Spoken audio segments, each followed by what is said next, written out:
Oh, hey! A new phone from Alcatel. That's pretty awesome. Oh, that looks nice. Huh. Oh, wait. Oh, it must be on the back. What the f***?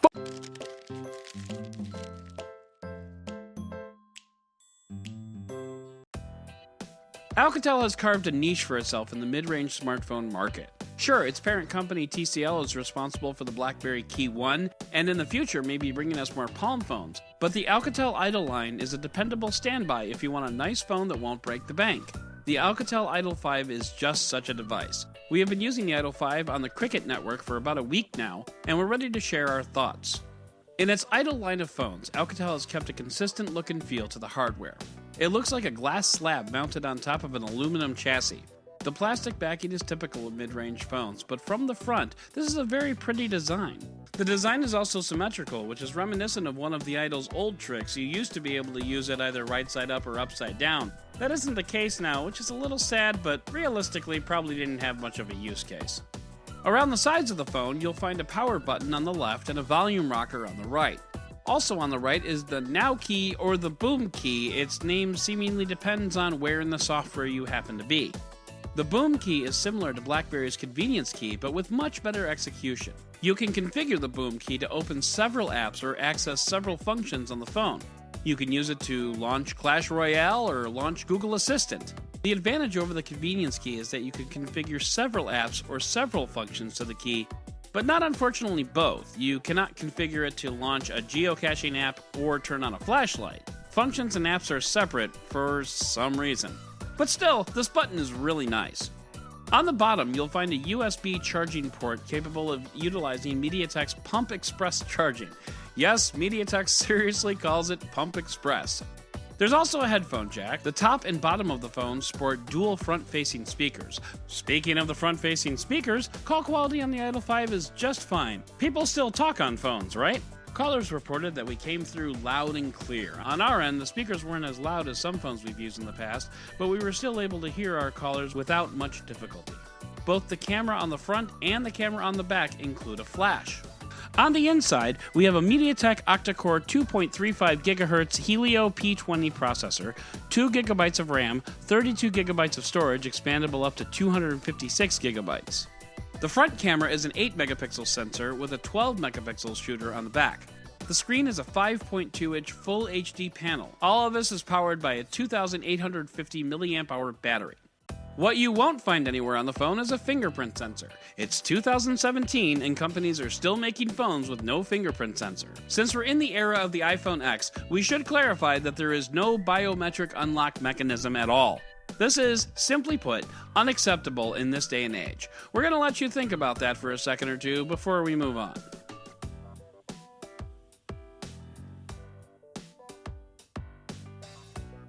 On the software side, the phone is running a mostly stock Android 7.0.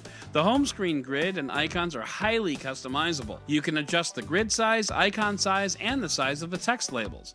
The grid can go anywhere from a 3x3 up to 5x6, plus you can adjust the size of the icons and the text, allowing you a ton of freedom when it comes to the look of your home screen. The home screen is also customizable with themes that you can download. The garbage can icon in the app launcher makes it super easy to uninstall apps from the device. The Idol also offers an option to take a 3-finger screenshot, which is nice, but we found we took a lot of accidental screenshots. 1 second we're holding the phone, then we look at the screen only to find that we had taken a screenshot. We turned that option off pretty quickly. In terms of battery life, the 2,850 mAh battery will get you through a day of light to medium gaming and some streaming. We found an average screen time of around 3 hours. We often hit the sack at the end of a night with around 15% or so to spare, so it doesn't provide you a huge margin for error, but there is some wiggle room. If you need a little extra juice, Pump Express will get you an extra 30 to 35% battery charge in 30 minutes or 70% after an hour. In terms of performance, the phone works well under most conditions. There isn't a lot of performance lag when launching new apps or playing a few rounds of Sparkle.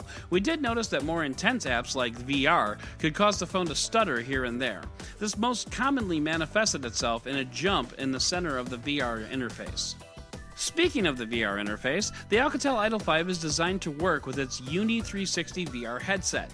Preloaded VR apps are ready to go with the Idol 5. The headset is sold separately for $50, and it's fairly comfortable to wear as far as VR headsets go. The interface is well laid out and easy to use. The screen on the Alcatel isn't ideal for VR though, so it can lead to some discomfort when playing in the world of VR. The headset is compatible with any 5 to 6 inch smartphone, so maybe a higher res phone will help in that regard. The camera on the Idol 5 is surprisingly decent. With the qualifier that it's a mid-range phone, the camera performs pretty well. There's really great color reproduction of the pretty fall colors surrounding us. We did run into a bit of a lens flare issue that we haven't seen on other phone cameras, but that seems to have been a one-time occurrence. We haven't been able to reproduce it since. After the sun goes down, you'll lose a lot of crispness to the photos, but they're still on the usable side. Make no mistake, this is no DSLR, and decent is the best word to describe it. But compared to the gross night shots you'll get from other smartphones in this price range, the Idol 5 seems to handle darkness better than most. Overall, the Alcatel Idol 5 is a nice little phone. Retailing at $200 on Cricket, this phone is a decent phone that will get you by. But even at $200, the lack of fingerprint sensor is just not acceptable. Maybe if you've never had one, go for it. And if it sounds like we're harping on this point, well, we are, because it's ridiculous. And it's a shame, because beyond that, it's a nice little phone. If that's something you can get past, then good for you. We won't not recommend the phone because it doesn't have one, because other than that, it's a nice little phone. But in our world, that is an absolute deal breaker. Thanks for checking out our full review of the Alcatel Idol 5 exclusive to the Cricket Network. If you like this video, be sure to give it a thumbs up, and be sure to subscribe to our channel and click on the little bell icon so you can get new videos as they come out. Once again, I'm Adam Dowd with Boored at Work, Dead Technology on Twitter, reminding you to always enjoy your entertainment.